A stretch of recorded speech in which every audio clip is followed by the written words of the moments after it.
Здравствуйте! В эфире программа «Путь правды», и сегодня у нас в гостях обозреватель радиокомпании «Спутник» и просто замечательная девушка Франсуаз Компуэн. Здравствуйте, Франсуаз. Здравствуйте, очень приятно. Франсуаз, расскажите, пожалуйста, что привело вас на Донбасс?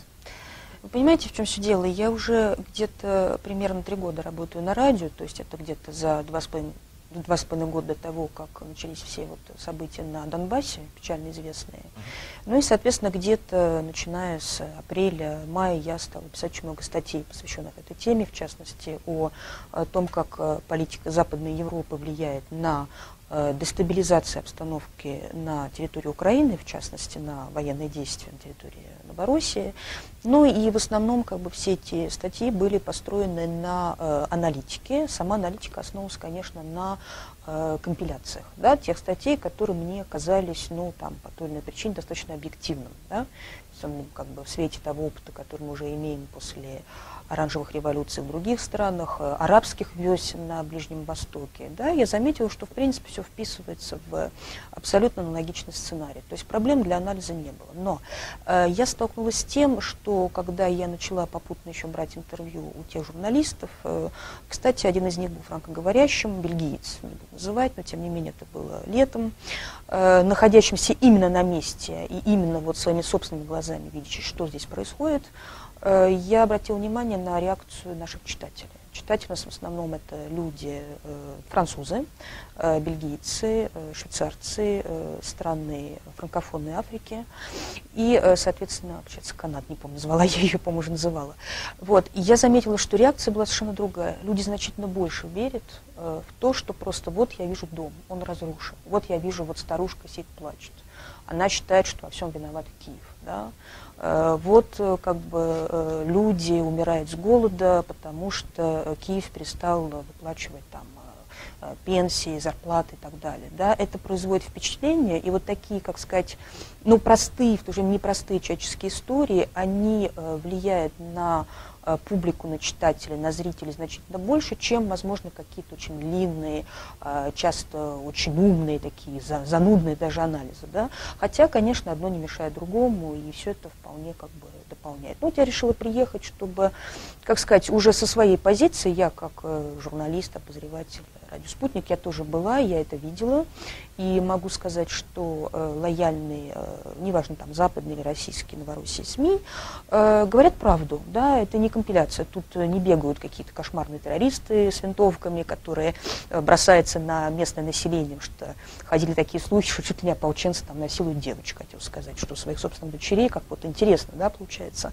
Вот. А с той стороны ангелы с крыльями, которые просто хотят европейской интеграции, а вот им не дают.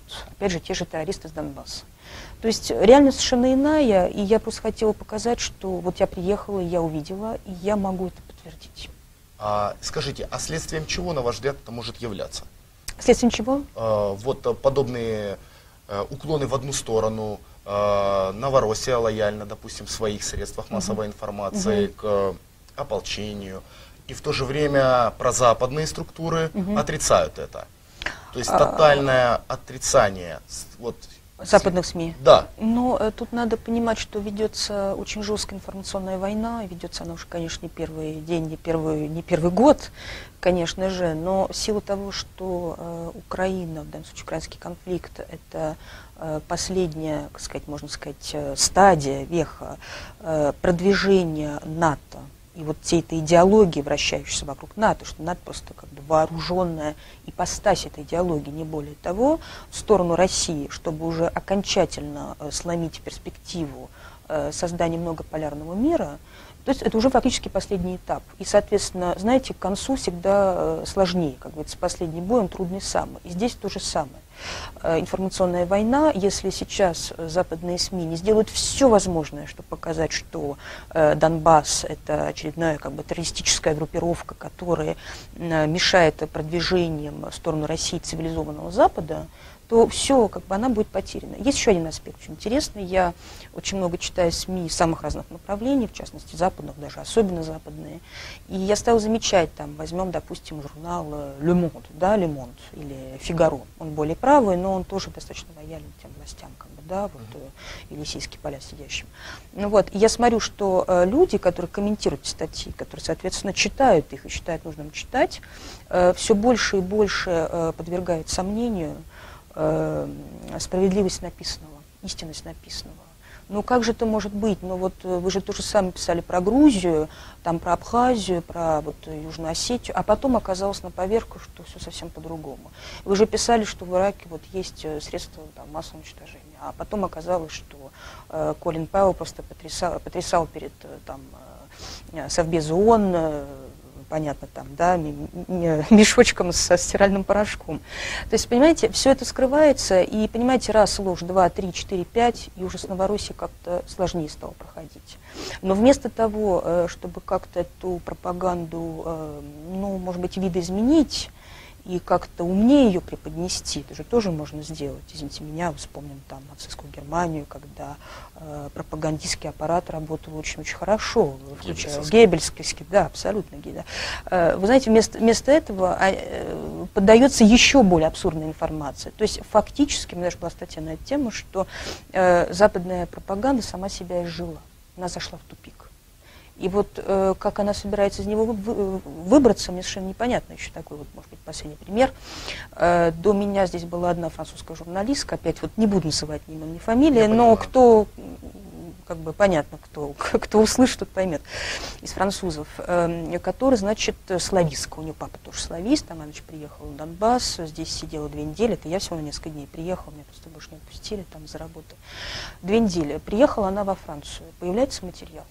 Вы знаете, 2 недели сидеть здесь, чтобы написать материал о том, что вот она откопала где-то в пригороде Донецка пожилую пару, которые вечером при тусклом освещении свечи, сидя перед радиоприемником, который, конечно, барахлящий очень сильно, пытаются услышать голос Киева. Потому что это единственный как бы, источник правдивой информации, который поступает на эту кошмарную оккупированную территорию. И вот в силу того, что у этой женщины очень хороший слух, она начинает в таком, можно сказать, патетическом ключе наматывать вот какие-то такие описательные дебри, детали вокруг этого, да, и как им тяжело. Да, абсолютно. То есть читается красиво, конечно. То есть я вам более того скажу, я охотно верю, что, наверное, действительно была такая пара, которая, может быть, отказывается верить своим глазам, там, действительности. Но всегда есть люди, как показал не так давно выборы, что там сколько там небольшой мизерный процент были против независимости Новороссии. Это мы тоже видели, да, там 3-4-5% людей.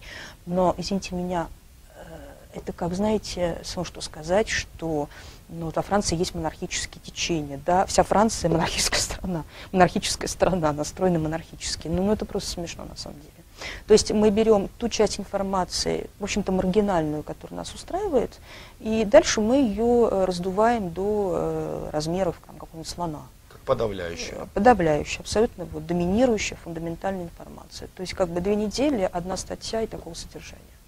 Но, извините меня, мне кажется, ради этого можно было с утра проснуться, там что-нибудь нафантазировать и написать, и все. Ну, раз уж на то пошло, то журналистика, она объективностью и славится. Уже если есть одна точка зрения, то предоставьте и другую точку зрения. И мне кажется, что на одну пожилую пару можно было найти 10, которые противоречат материалам той журналистики. Вы понимаете, что я вам скажу? По поводу объективной журналистики, это источник бесконечных полемик. У меня не так давно была полемика со знакомой, которая мне задала такой странный вопрос. Вот я только приехала, буквально позавчера, она мне пишет: слушай, ну как там отношение населения к тебе, я сейчас не буду рассказывать, я начинаю все это описывать. А она мне говорит: ты знаешь, а я все еще мечтаю об объективной журналистике. Я говорю: в смысле? И что ты хочешь сказать? И дальше вопрос сногсшибательный. Я, честно, у меня было как состояние оцепенения после этого вопроса. Ни один человек в Новороссии не считает, что нынешние власти ДНР оккупанты. Тут логический разрыв идет. Не потому что, там, если еще вопрос, там, считают ли они, что проект Новороссии жизнеспособен. Нормальный вопрос. Почему? Некоторые считают, что да, некоторые считают, что нет.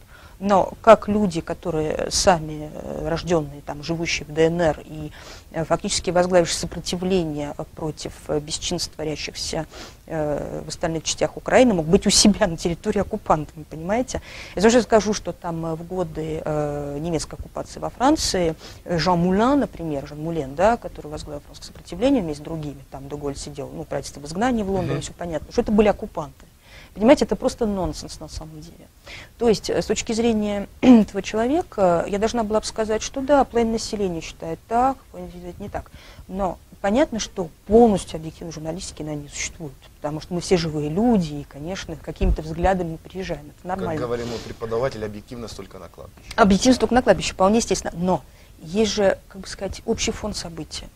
Как я могу сказать, наверное, в освещении того, что происходило в бывшей Югославии, были перекосы и со стороны СМИ, лояльных Милошевичу. Я понимаю, да, то есть, но какой у нас результат? Югославии нет? Нет. Органами торговали? Торговали. Людей вырезали? Вырезали. Понятно. Косово признали, хотя не было оснований, в принципе, признавать Косово. То есть, понимаете, конечный результат, конечный продукт каков? То же самое на Донбассе. Можем сказать, что, наверное, понятно, что ополчение тоже не ангелы с крыльями, и, наверное, там тоже могут быть происходить не самые часто хорошие вещи, это понятно. Но результат-то какой? Кто бомбит, кто убивает, кто наступает, понимаете? Вот, то есть у нас, смотрите, просто глобально на самом деле. То, что, в общем-то, мы пытаемся делать. Назвать это объективностью, но мне кажется, просто надо смотреть шире.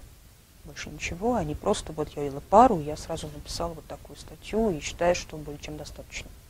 А вот прорезюмируя, как очевидец, какое ваше впечатление от жителей Новороссии? Ну, начнем с того, что я приехала буквально на днях, и сейчас больше была в разъездах, в интервью. Но вообще говоря, вот такой приземленный очень ответ я вам дам. Приехала первый день, нужно было купить себе симку, там все необходимо, естественно, ничего не знала, первый раз в городе, город большой. И я задаю самые простые вопросы, там, куда мне пройти, как что. Меня многие спрашивают, а у вас выговор не наш, вы из России? Я говорю, ну да. А какой город? Я так, потупив глаза, говорю, Москва. Ой, как здорово, а тут и тут. И вы знаете, вот такая доброжелательность на самом деле. То есть не было такого, чтобы ни таксисты, ни продавцы, ни вот... я не знаю, там ополчение на улице, я спрашивала, как мне пройти туда-то, но как-то вот скривились от того, что я сказала, что я из... Нет, абсолютно этого не было. Что касается населения, я такое вот наблюдение могу сделать, оно меня сильно удивило, кстати, с самого начала, интеллигентность населения. Спасибо, пожалуйста, доброжелательность опять-таки. Потому что, например, когда вы приезжаете в Россию, в провинцию, допустим, это далеко не так очевидно. Я сейчас приехала в Донецк, у меня впечатление, знаете, как вот описывали Ленинград до, ну тогда это было еще до, как бы сказать, революции, Петроград, да, вот старой интеллигенции. Вот тут то же самое, то есть такая доброта, такая доброжелательность и такое прекрасное отношение к России, то есть, тоже ведь косвенное доказательство того, что нет какого-то такого предвзятого мнения, что Россия наряду с Западом тоже дестабилизирует обстановку.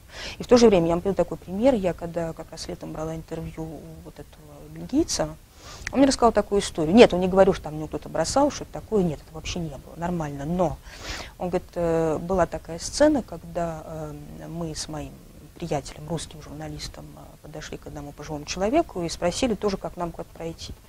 И вот этот пожилой человек спросил, а что ваш спутник-то молчит, вот бельгиец, он что, немой? Он говорит, да не, он бельгиец.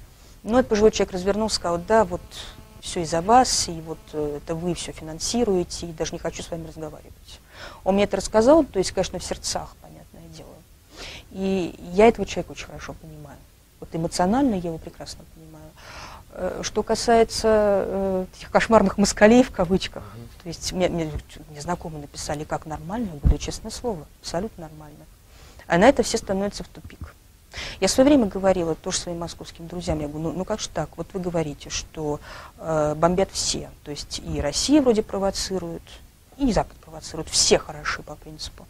Я говорю, ну что ж, тогда беженцы бегут не во Францию, не в Германию, очень небольшое количество в Киев там, или в города западной части Украины, а бегут в Россию массово. И как же так, агрессору, получается, они что, мазохисты, что ли? Ну вот, а на это, знаете, каждый раз воцарялось гробовое молчание. А скажите, а можно ли говорить о каких-то параллелях русской весны, народного ополчения с французским сопротивлением? Ну, понятное дело, в исторической перспективе. Для меня это однозначная совершенно параллель, и я ее постоянно привожу скептикам, будь то французским, будь то нашей, скажем так, определенной части русской интеллигенции, которые славятся совершенно каким-то непонятным скептицизмом. Я сама скептик, но всему есть как бы разумный предел, мне кажется, да, потому что, ну, по сути, мы обнаруживаем похожую идеологию, потому что вот эти бандеровские или неонацистские течения, как угодно, которые характеризуют, скажем так, программу партии «Свобода», кто прекрасно сидит в Раде, на самом деле, все эти вот карательные батальоны, правый сектор и так далее. Но, в принципе, Киев-то особо не осуждает, потому что в свое время они им были очень даже полезны, да. Вот, они абсолютно схожи с той как бы идеологией, которая характеризовал мировоззрение режима Виши, если можно так сказать, который возглавил в свое время маршал Петен, да, приговоренный к смерти после 1945 года, правда, он почил своей смертью потом, но это не важно, от старости. Но вот, и я думаю, что вот эта способность к мобилизации, к самоорганизации населения, она действительно очень напоминает ту, которая была во Франции, но с одним таки отличием. Я думаю, здесь дело больше в менталитете, на самом деле. Дело в том, что Франция эпохи оккупации, она была разделена на, вот есть сопротивление вооруженное, само население никак не вмешивалось в это дело. То есть две параллельные реальности. Хорошо, вы можете нас защищать по умолчанию, было одобрение по умолчанию, но мы к этому никак нас. Тут у меня впечатление, что все население, ну, может, там, кроме пенсионеров там, или детей, понятно, вовлечено более-менее в этот процесс. Да, то есть неважно там на уровне СМИ, собственно, мы с вами сейчас беседуем, на уровне там, я не знаю, волонтеров тех же самых, да, ребят, которые массово вступают в ополчение. Вот я ходила по городу, там много палаток с призывом, да, там, ребят, вступайте. Я пришла с раннего утра, и вижу, там уже молодые люди стоят в штатском, видимо, пришли записываться. То есть это значительно более массовое явление, и вот эта активная гражданская позиция, она, к сожалению, несколько покинула, ну, я не берусь судить о Западе в целом, я сейчас говорю о Франции, она несколько покинула Францию после окончания Первой мировой. Как такой переломный период, Франция уже никогда не оправилась до конца от своих ран, и дальше была только одна забота, как бы вот сберечь себя, свой дом, свой памятник, свой музей, там, соседку, все. То есть даже своего крыльца мы пытались не видеть. Здесь все-таки как-то это более массово, абсолютно. А скажите, тогда отношение Франции к Новороссии каково на данный момент? Значит, отношение Франции, ну, смотря кого мы подразумеваем под Францией, да, то есть все-таки, к сожалению, или к счастью, я не знаю, там, случайно, к сожалению, общественное мнение очень, скажем так, падко на то, что пишут СМИ, собственно, это расчет. Мы об этом тему немножко затронули вот совсем недавно. СМИ, ну, 99% лояльных, да, власти, в данном случае социалистической партии, да, Франции, они представляют конфликт как войну между Россией и прогрессирующей, не прогрессивной еще, но еще прогрессирующей Украиной, представлены только Киевом.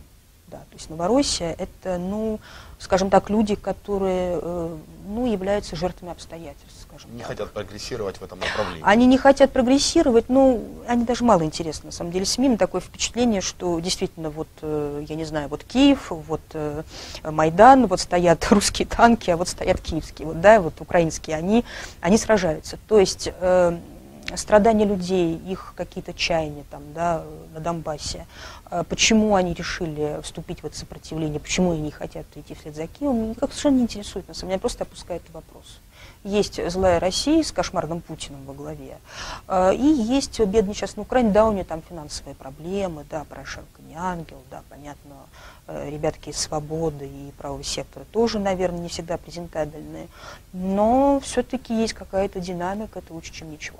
Так, ну это то, что СМИ представляют, да, теперь по поводу населения, тут, мне кажется, две тенденции. Во-первых, начнем с того, что процентов, ну, я так, конечно, навскидку говорю, на 75 французов даже не могут Украину на карте показать, это совершенно точно. что Украина, что Белоруссия, что там какой-нибудь Киргизстан. Ну, я с Киргизстаном утрирую слегка, но близко к тому. Вот.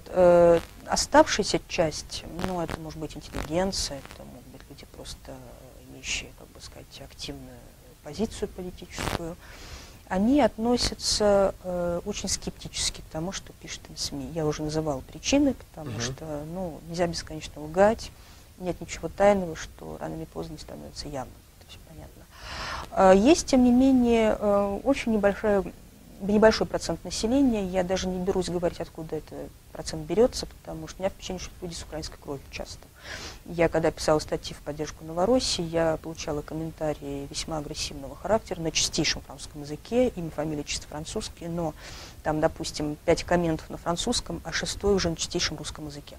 Как это возможно, что они все дружно выучили русский язык? То есть это люди, которые имеют какие-то привязки к Украине, неважно, там жена или какая-то там бабушка, или они там работают, они имеют свой бизнес. Вот, и они, соответственно, в общем-то, подыгрывают политике СМИ. Но, опять же, СМИ у нас, ну, независимые СМИ тоже такое понятие достаточно бессмысленное. Поэтому эти СМИ французские не только, они гнут линию Социалистической партии Франции. Но, опять, что такое Социалистическая партия Франции? Это партия, которая, ну, скажем, отражает полное отсутствие, утрату, точнее говоря, дипломатического суверенитета страны. Потому что, ну, во-первых, Франция, та же самая, очень сильно скована решением Брюсселя. Что такое Брюссель?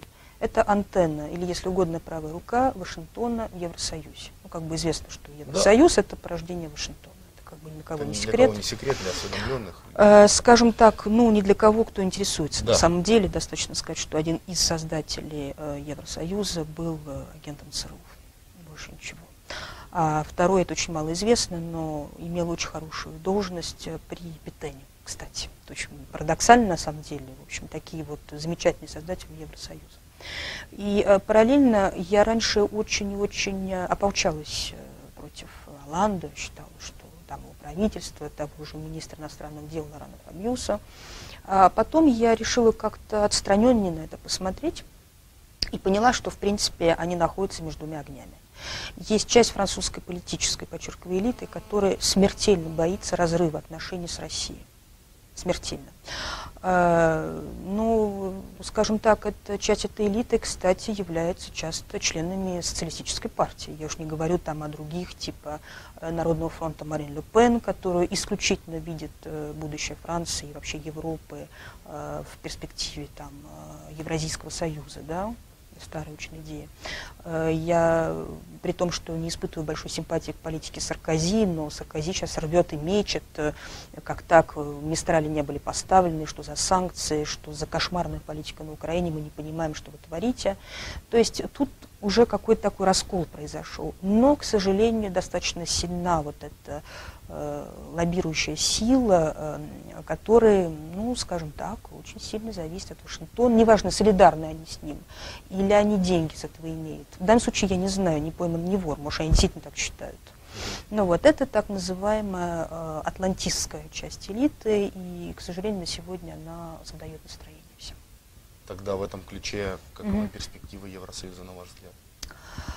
Ну, понимаете, как бы Евросоюз, во-первых, экономически он здорово выдыхается. Начнем с того, что когда мы говорим Евросоюз, это не одно и то же, но мы подразумеваем еще и зону евро, потому что большая часть стран Евросоюза все-таки входит в зону евро.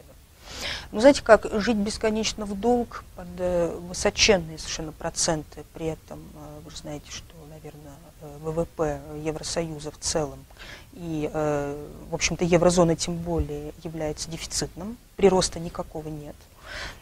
Тот госдолг, который покрывают страны, входящие, давай сейчас на ЕС становимся, не будем еврозону брать, просто ЕС, это долг, который они покрывают за те проценты, под которым выдают кредит международные банки и МВФ, Международный валютный фонд. То есть, понимаете как, тут что получается? Они попали в финансовую зависимость от вот этих международных банков, да? А финансовая зависимость, в свою очередь, влечет еще и политическую зависимость, плюс ко всему. В самом начале было очевидно, что, вот что случилось, я опять беру только Францию, нельзя было вступать в НАТО. Франция вернулась в НАТО при Саркози. Тем самым в 2007 году это случилось. Да. Или 2007, неважно. В общем, тем самым она себя сковала политически. То же самое сделали те страны ЕС, которые вошли в НАТО. Они не могут принимать никаких самостоятельных решений теперь. Евросоюз, ну, скажем так, это очередной способ просто контролировать нации тоже, как бы. Я думаю, если так конкретнее к вашему вопросу, я думаю, ожидается экономический крах, кошмарный совершенно, и по ожиданиям таких экономистов, как Жак Сапир, например, или Шарль Сана, если брать французских, должно это произойти ближе к 2015 году, тем более, что к 2015, то есть где-то еще год примерно, когда евро совсем плохо себя будет чувствовать. Вот. Во-вторых, вы понимаете, Евросоюз как структура сама по себе не жизнеспособна, потому что, как сказать, та политическая действительность, которая верна для Франции, она не верна для Германии. А Брюссель требует того, чтобы все эти страны принимали централизованное какое-то решение. И в плане миграционной политики, и в плане бюджетной политики, и в плане, извините меня, ценностной политики. Потому что возьмем те же самые гомосексуальные браки, которые вызвали всплеск кошмарных эмоций. В той же Франции, я знаю, что в Париже на улице вышло порядка 1 миллиона человек. Это беспрецедентно. То есть последний раз это было, когда де Голль сказал, что я вас понял, мы отпускаем Алжир. То есть это сопоставимо вот с этим было. Вот. То есть те решения, которые порождает централизованно Брюссель для других стран, при этом не спрашивая их точку зрения, они очень подогревают общественное мнение, очень сильно. И, соответственно, это общественное мнение, оно потихонечку начинает организовываться более-менее хаотично или более-менее организованно, там зависит от направления, в такие островки сопротивления. Все больше и больше остается альтернативных СМИ, которые, ну, таких интернетовских, скажем так, да, которые с помощью вполне компетентных экспертов начинают доказывать, что, вы знаете, Евросоюз, ему кирдык, такой причине, он не жизнеспособен. Да? Правильно, есть достаточно агрессивное течение в той же Франции, как красные колпаки, например, которые против фискальной политики выступают. Да? Это обычные сами французы, фермеры чаще всего, которые считают, что их гнобят. Есть ультракатолики, их сейчас все больше и больше становится. Есть маргинальные монархические движения, есть ультранационалистические, но которые при этом, кстати, очень плохо относятся к промайдановским. Все это очень как бы сложно. Ну и, соответственно, тот же Олланд, который один из представителей этой евросистемы, так же как Меркель, так же как все остальные, они становятся таким образом врагами для собственного народа. Они его боятся. Олланд очень боится своего народа, катастрофически просто. И я вам более того скажу, вернувший себе сейчас Саркози во власть, а это не исключено, он хочет создать новую партию, другую, что он считает, что единое народное движение, оно себя уже как бы изжило. Я думаю, было бы все то же самое. То есть все, люди настолько устали, они настолько хотят вот капитальной смены всей системы в общем, а не какого-то там ретуширования, да, там подкрасили чуть-чуть, тут понятно, да, нет. То есть, если резюмировать, я вам скажу так, Евросоюз обвалится экономически, он обваливается сейчас на уровне разделения общества, общество против этой системы разворачивается, и, к сожалению, я не исключаю достаточно немирной развязки всего этого. Но, с другой стороны, вы понимаете, вне этого я не очень понимаю, как эта система может рухнуть до конца. Спасибо вам огромное. Вам большое спасибо. У нас в гостях была Франсуаз Кампуэн, обозреватель радиокомпании «Спутник». Оставайтесь с нами. Всего доброго.